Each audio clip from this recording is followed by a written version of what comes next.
ecuatorial. No se olviden que estamos revisando características generales de las caras de la corona, ¿ya? Que están dentro del tema de nomenclatura dental.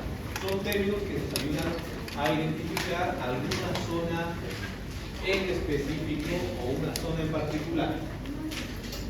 Esta, por ejemplo, línea ecuatorial es una línea imaginaria, dice, que pasa por las máximas prominencias en cada una de las caras de la corona. En anteriores diapositivas, si se acuerdan, determinábamos el punto más prominente o el punto más sobresaliente a partir de la cual se producen las convergencias, ¿verdad? Ese punto más prominente está ubicado en cada cara de la corona, en los 4 lados de la corona. Y la unión de esos puntos prominentes, obviamente una línea imaginaria, se llama línea ecuatorial, que es de mucha utilidad en algunas especialidades, porque se dice que en el caso de utilizar estas piezas dentarias como un gancho o un retenedor para alguna prótesis, debe estar muy en relación con la línea ecuatorial de la pieza dentaria para que sirva como retención, y ahora les voy a explicar por qué. Bueno, entonces, ¿cómo identificamos esta línea ecuatorial? Que es una unión de puntos más sobresalientes. Aquí estamos viendo, por ejemplo, en este lado, las caras libres de una pieza dentaria. Anterior, premolar, caras libres. Y aquí estamos viendo por el otro lado, por las caras proximales, ¿ya? De las mismas piezas dentarias vistas por proximal, incisivos, premolares y molares. Son las mismas piezas, ¿ya? Por ejemplo, en este primer plano, que es la cara, creo que es la cara vestibular, y estas son las caras palatinas. Esta es la cara vestibular, ¿ya? El punto más prominente en toda esta superficie está ubicado acá, en el tercio cervical, ¿ya? En el tercio cervical. Tanto por vestibular como por palatino, ambos están ubicadas en el tercio cervical, acá y acá. Tal vez por lo que estamos viendo de frente no podemos ver ese detalle del punto más sobresaliente. Pero si damos la vuelta a esa piecita dentaria, esta es la cara vestibular y esta es la cara palatino-lingual. Estos son los puntos prominentes. Estos de acá son estos de acá. Para que se den una idea, así en su mente, dónde se encuentran ubicados, ¿ya? Ahora, ¿por qué son puntos más prominentes o puntos más sobresalientes? Porque a partir de ahí se producen las inclinaciones o las convergencias, ¿ya? Entonces ya tenemos ubicados los puntos más prominentes en las caras libres, ¿ya? Y en las caras proximales, ¿dónde está ubicado ese punto más sobresaliente? Aquí y aquí, es decir, en el tercio incisal. Parece algo contradictorio, pero para ver exactamente que estos son los puntos más prominentes en las caras proximales, la vamos a notar cuando vemos a la pieza dentaria en esta forma o en estos planos. ¿Por qué? Porque los puntos más prominentes son aquí y aquí.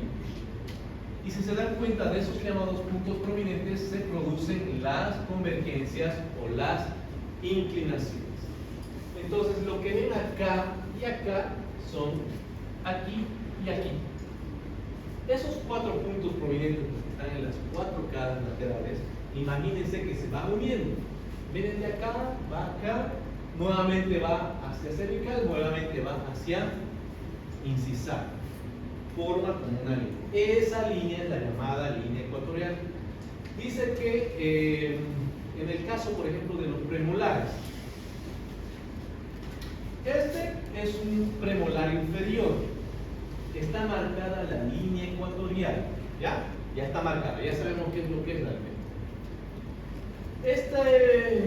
Este premolar va a ser utilizado como anclaje para un retenedor en una prótesis removible. Si alguna vez han visto una prótesis removible, se puede sacar y meter, se puede remover y volver a colocar una prótesis removible. Siempre este diseño de prótesis tiene que utilizar una especie de ganchos para ubicarse en su lugar en el arco dental. Pónganse que este gancho, y eso es simplemente como referencia, ¿no?, la importancia de este gancho. Si este ganchito viene por encima del ecuador, acá, ¿creen que va a ser retentivo? No, porque si ustedes le dan la vuelta, ese ganchito es como si estuviera puesto acá, ahí. ¿Y creen que va a ser retentivo? No, porque es expulsivo, no retendría nada. Pero si ese ganchito viene ubicado por debajo del ecuador, es decir, acá, ¿creen que va a ser retentivo? Este sí va a ser retentivo porque está en una zona en la que fácilmente no se va a remover o salir. Simplemente para eso. Es una referencia para marcar los puntos más sobresalientes de utilidad cuando se está haciendo algún tipo de tratamiento protésico. ¿Ya? Es válido tanto para el sector anterior como para el sector posterior. ¿Ya?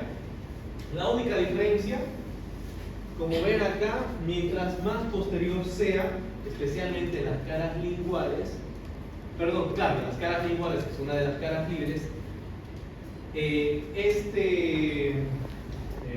esta prominencia, que debería estar más hacia cervical, aquí son las excepciones, porque mientras más posterior sea, ese punto más prominente está más hacia el tercio medio. Como ven acá, miren, este debería ubicarse, por ejemplo, acá, el punto más prominente, pero está casi en el tercio medio. Y acá igual, está justo en el tercio medio. Debería estar ambos en esta misma posición. Acá, siempre en el tercio cervical.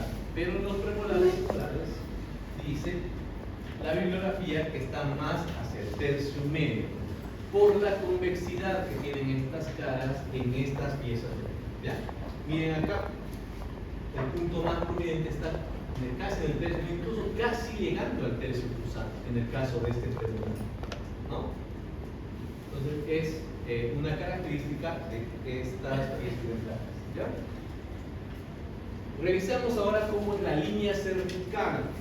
La línea cervical es una referencia anatómica en la que se relaciona la corona y la raíz, línea cervical. Ya vamos a ver en otro tema que incluso esta línea cervical es el cuello de la pieza dentaria, que es la referencia en la que se relaciona la raíz y la corona, línea cervical. Claro que la figura está esquematizada como una verdadera línea, ¿no? Pero en la práctica no es tanto así, no está marcado como si fuera una línea, simplemente una leve demarcación, ¿ya? Donde se relaciona o la separación entre raíz y corona, ¿ya? Entonces, esta es la línea cervical. Esta línea cervical también es conocida como cuello anatómico, que ya lo vamos a ver en temas más adelante, ¿ya? Muy bien, esta línea cervical tiene también una disposición específica cuando se la ve por las caras libres o cuando se la ve por las caras proximales. Cuando se la ve por las caras libres, esta línea cervical, miren como ven acá, cara libre, cara vestibular, esta línea cervical es convexa hacia apicalmente, convexa apicalmente, y cambia pues lo opuesto en las caras proximales. Es la misma pieza dental, damos la vuelta para verla por una de las caras proximales. ¿Y será que la disposición de esta línea es igual a esta? No, es lo contrario. Si aquí era convexa apicalmente, aquí es cóncava hacia apical. ¿Ya? Entonces tiene una forma ondulatoria, si ustedes se dan cuenta. ¿Ya? Aquí es convexo y aquí es cóncavo. Pero tienen que decir convexa y cóncava hacia dónde. Ya no pueden decir solamente la línea cervical en vestibular es convexa. No. Puede ser también cóncava. Esto también puede ser cóncavo, pero cóncavo ¿hacia dónde? Hacia incisal. Esta línea cervical puede ser convexa hacia apical o cóncava hacia incisal. Y lo mismo acá. Esta línea cervical en los lados proximales puede ser cóncavo hacia apical o convexo hacia incisal. Es válido en ambas maneras. ¿Cómo es esta línea cervical en una pieza molar en la que tenemos dos raíces? Porque noten que esta es una pieza uniradicular de una sola raíz. En este ejemplo vemos ya un molar que tiene dos raíces. Por tanto, la línea cervical está conformada por dos líneas curvas en relación a la cantidad de raíces. Dos líneas curvas y un pequeño espolón de esmalte, un espolón de esmalte que es una referencia anatómica en la corona, una pequeña sobresaliencia de esmalte.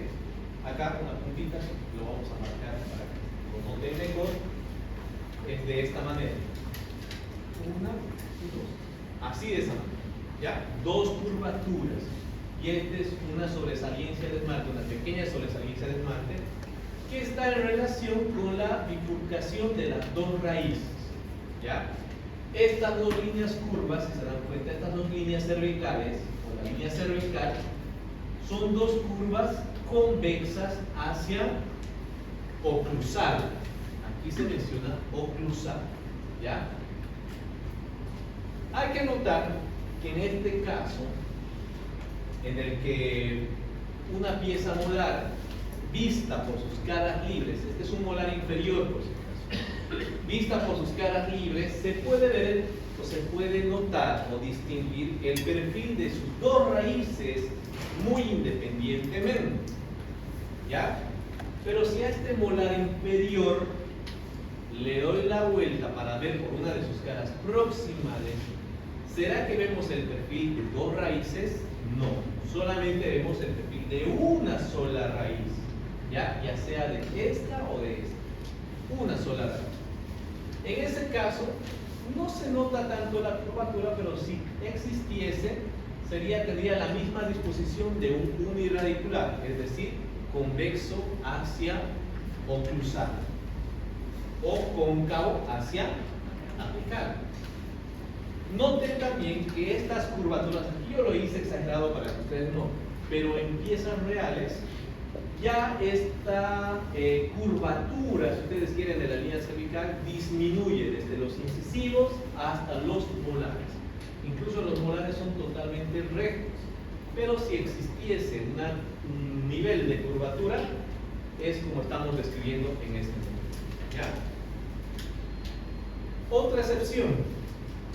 En el caso de esta pieza dentaria, que es un premolar superior, este es un premolar superior, noten que en esta vista, que es por proximal, esta es una cara proximal de un premolar, vemos dos raíces, vemos el perfil de dos raíces, porque en la mayoría de las ocasiones, los premolares, los primeros premolares superiores tienen dos raíces.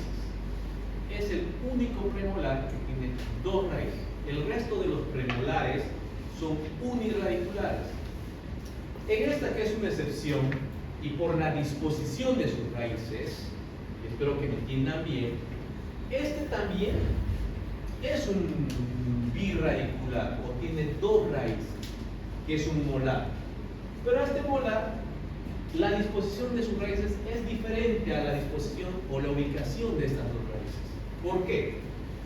Acá la estamos viendo a la pieza por sus caras libres, les había dicho. Exactamente, esta es la cara lingual de un molar inferior, la cara lingual, ¿ya? Y esta es un premolar, pero visto por una de sus caras proximales.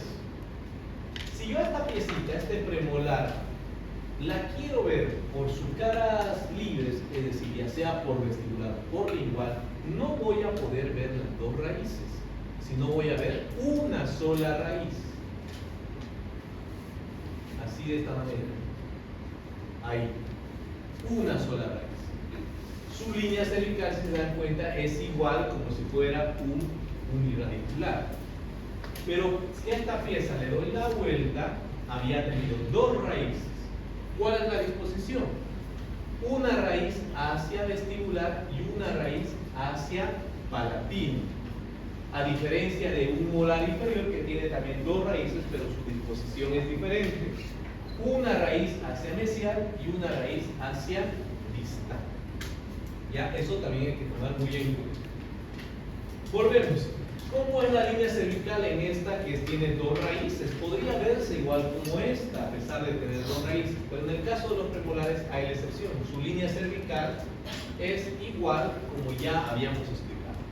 Convexa hacia cruzar o cóncavo hacia apical, a pesar que tenga dos raíces sobre ese lado. Otra de las excepciones es esta piecita, que es un molar temporario. Es una piecita de leche, ¿ya? Es un molar superior de leche. Noten la línea cervical. En este lado estamos viendo la cara vestibular, en donde tenemos la implantación de dos raíces. Todos los molares superiores tienen tres raíces y los inferiores tienen dos. Este tercer superior tiene tres raíces, dos hacia vestibular y uno hacia palatino. Como estamos viendo en primer plano la cara vestibular, podría verse similarmente a esta disposición, pero no. Noten que su línea cervical está conformado por dos líneas curvas, pero de diferente disposición, de manera ondulada. ¿Por qué? Por la presencia aquí de un tubérculo muy característico anatómicamente en los molares temporarios, que se llama el tubérculo de Zucker-Kahn. Así ya, se dice.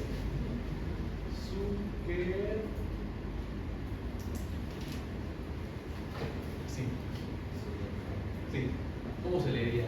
Zucker-Kahn. ¿Ya? Con D al último. ¿Ya? Este es un tubérculo muy característico de los molares temporales, lo que hace que la disposición de su línea cervical sea muy diferente al que ya habíamos descrito. Esa es otra excepción, ¿ya? Son entonces referencias de cómo se dispone la línea del cuello. Muy bien, ahora hablamos de la porción radicular. En la mayoría de las piezas dentarias, la raíz, bueno, no en la mayoría, en todas las piezas dentarias, la raíz no es completamente recta, sino tiene algún grado de inclinación en relación al eje vertical de la corona. Como vemos acá, la corona tiene un eje completamente vertical, pero la raíz no es completamente recto, seguido en la misma dirección a ustedes, sino, como notan, tiene algún grado de inclinación. Esta inclinación en todas las piezas dentarias es hacia el lado distal. Todas las raíces se inclinan o tienen algún grado de curvatura en el ápice que está dirigido hacia el lado distal. Es una característica la más común y la más fácil para identificar qué lado es mesial, qué lado es distal. Noten acá, la inclinación está a este lado. ¿Qué lado vendría a ser este? Distal. Es la primera referencia para ubicar mesial y distal. Miren este otro lado, este otro ejemplo. Para ustedes, ¿cuál vendría a ser mesial y cuál sería distal? ¿Este qué lado sería? Mesial, distal. Porque noten esta inclinación o esta curvatura, a pesar que esta tendría otra curvatura, esta que es más grande está inclinada o está curvada hacia el lado distal. En esta otra, este sería mesial y este sería distal, porque miren la inclinación de sus raíces. Hay una sola excepción también, como toda norma hay una excepción, que en los caninos inferiores, en el canino inferior de ambos lados, la curvatura que se produce en su raíz está dirigido hacia el lado mesial. Es la única pieza dental. De hecho, la que vamos a tallar nosotros en la práctica tiene esa característica, la curvatura hacia el lado mesial. porque luego todas las piezas dentarias tienen una inclinación o tienen una curvatura de su raíz dirigido hacia el lado distal. Es la primera referencia para identificar mesial y distal. ¿Ya? El tamaño. En los molares, la palatina es la más grande, la más potente.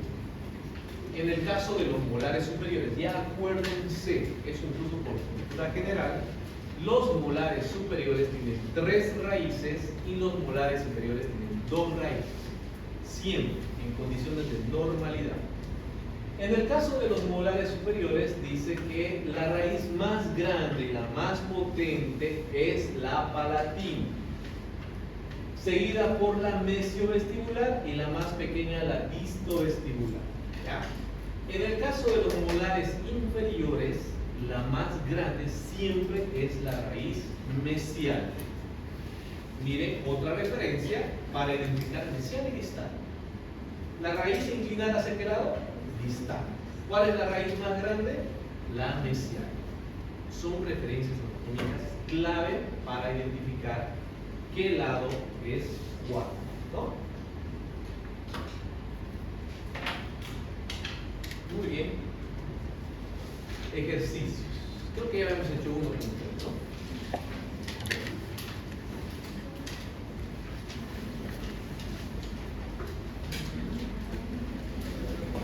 A ver. La tomadora de agua.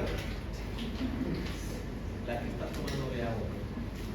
¿Cómo se llama usted? Está bien refrescadito. Toma un sorbito de agua. Va a ser usted la que va a participar.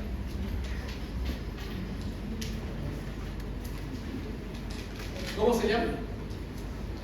¿Su nombre? Montserrat. ¿Apellido? Rodríguez. Montserrat Rodríguez. Vea esta imagen, indíqueme. La estamos viendo por la cara vestibular. Siempre yo les voy a dar una referencia hasta que ustedes tengan más, ya tengan más conocimiento. La estamos viendo por la cara vestibular. Este es un incisivo. Cuando la vemos por ese lado, identificamos 2 lados proximales. Para usted, ¿cuáles son esos 2 lados proximales? Es decir, ¿cuáles son los 2 lados proximales de la pieza dental? Silencio. Ya. En esa posición tienen que decirme cuál es el lado mesial y cuál es el distal del dentario.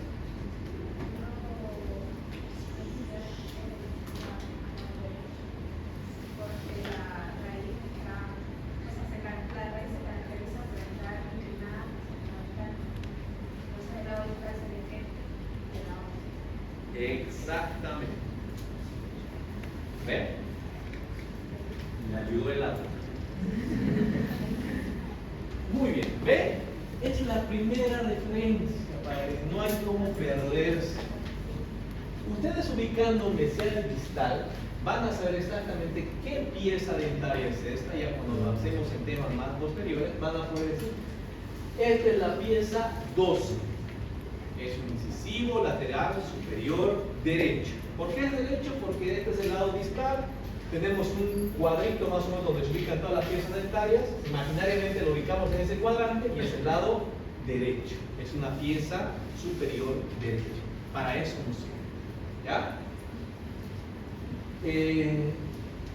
Está correcto. ¿Ya? Está correcto. Siguiente. A ver, ¿a quién le decimos?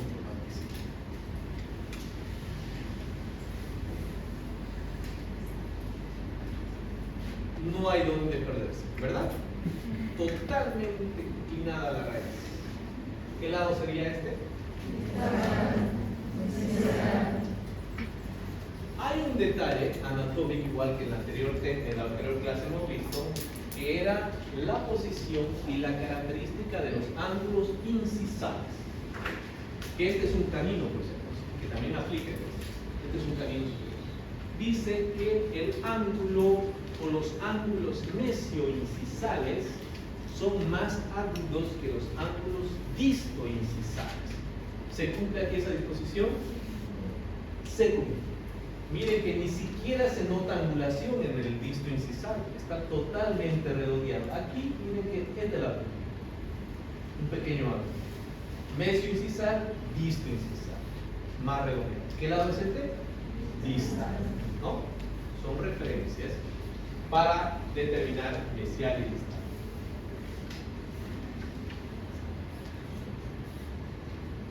¿Por qué lado le estamos viendo a esta pieza dental?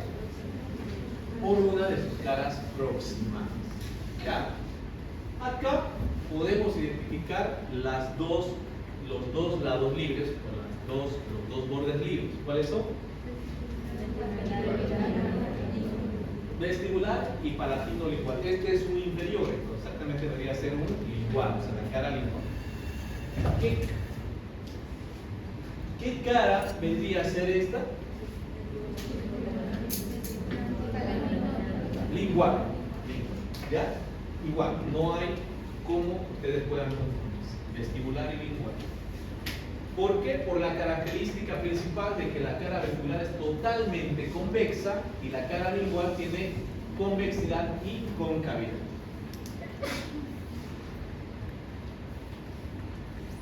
Este ejercicio ya lo hemos hecho en la anterior clase, ¿no? ¿Se acuerdan? ¿Sí? ¿No? ¿No? ¿Sí? El primero, ¿verdad? Esta pieza dentaria es igual a un incisivo inferior. Lo estamos viendo por la cara. ¿Qué cara creen que es esa? ¿La vestibular o la cara lingual? Lingual. ¿No? ¿Por qué? A ver, aquí hay compañero que dice, decepcionado por la respuesta de su compañero. ¿Usted cree que es la cara vestibular o la cara lingual? La vestibular. ¿Quiénes piensan que es la cara lingual? Levanten la mano. ¿Quiénes piensan que esta es la cara vestibular? Levanten la mano.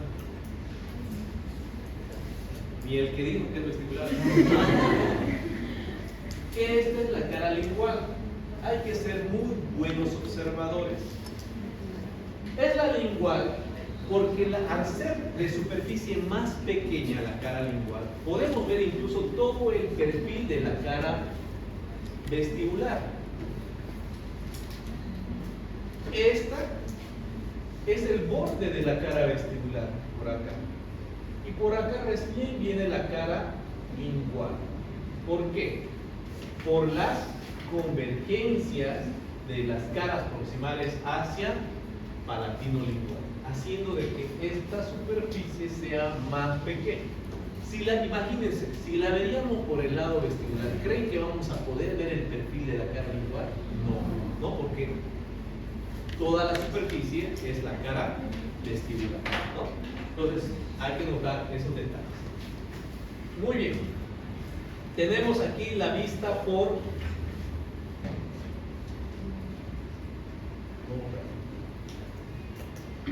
así estaba ya. Muy bien. ¿Qué lado es este? ¿Qué lado es este? Distal. ¿Decía? ¿Por qué? Muy bien. Ahí ya nos ha fijado, pero ¿de dónde? ¿De qué? Tienen que ser más exactos. Los ángulos incisales. ¿Ya? Miren, ella no se fijó en la raíz porque al parecer la raíz está más recta, no tiene ningún grado de inclinación. ¿Qué es lo que pasa en los incisivos inferiores? Muchas veces los incisivos inferiores, sus raíces son rectas, tienen una leve inclinación o tal vez una leve curvatura que no nos da mucha referencia. Pero ¿dónde está la mayor referencia? En el borde incisal. El ángulo mesioincisal es más agudo que el ángulo distoincisal. Aparte, no se olviden, había otra referencia. Los ángulos distoincisales se encuentran en una posición más hacia apical que los mesioincisales. No puedo decir más arriba o más abajo, más hacia apical es lo correcto. ¿Por qué no puedo decir más arriba o más hacia abajo? Porque ahora en esta posición, este ángulo está más hacia arriba o más hacia abajo en relación a más hacia abajo. Pero si yo la pongo al revés, la piecita dentaria va a estar más hacia arriba, ¿verdad? Pues no se puede mencionar eso. Se menciona en base a referencias anatómicas.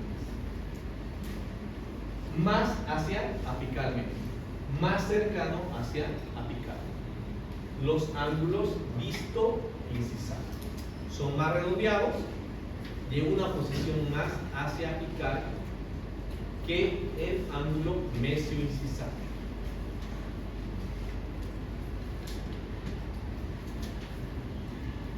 Estamos viendo la cara palatina de un canino inferior. ¿Qué cara vendría a ser esta? ¿Qué cara vendría a ser esta? ¿Este qué lado? ¿Este lado? A ver.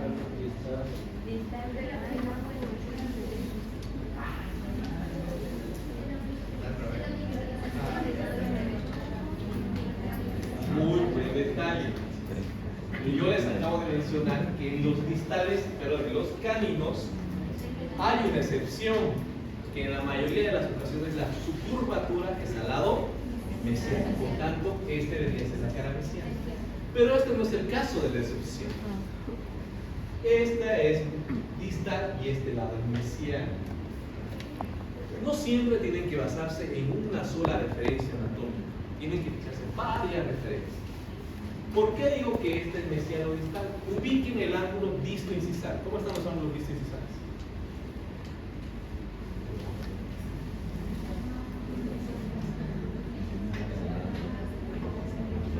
Para que se den cuenta.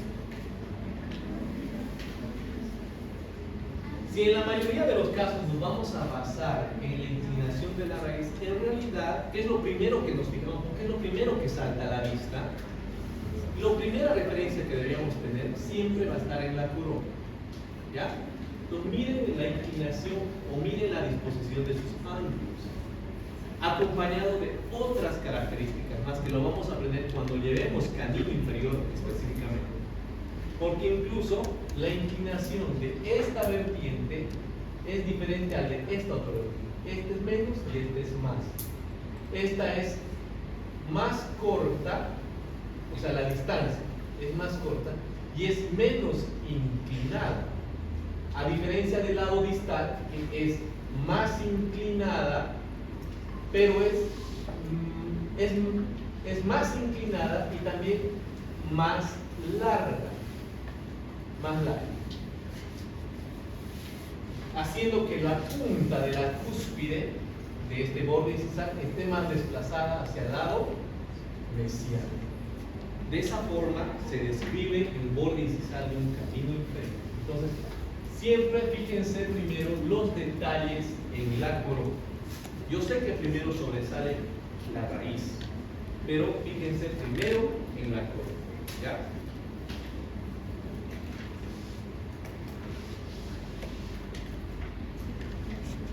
Aquí se va complicando el asunto. Aquí la estamos viendo por una vista por incisal. ¿Ya? Es un canino. Es un canino. A ver, vayan examinándolo y tenemos igual 4 lados. Aquí tenemos que identificar los 4 lados de la corona. Tenemos que identificar las 2 libres y las 2 proximales. A ver, vayan viendo y me van a decir cuál es cuál.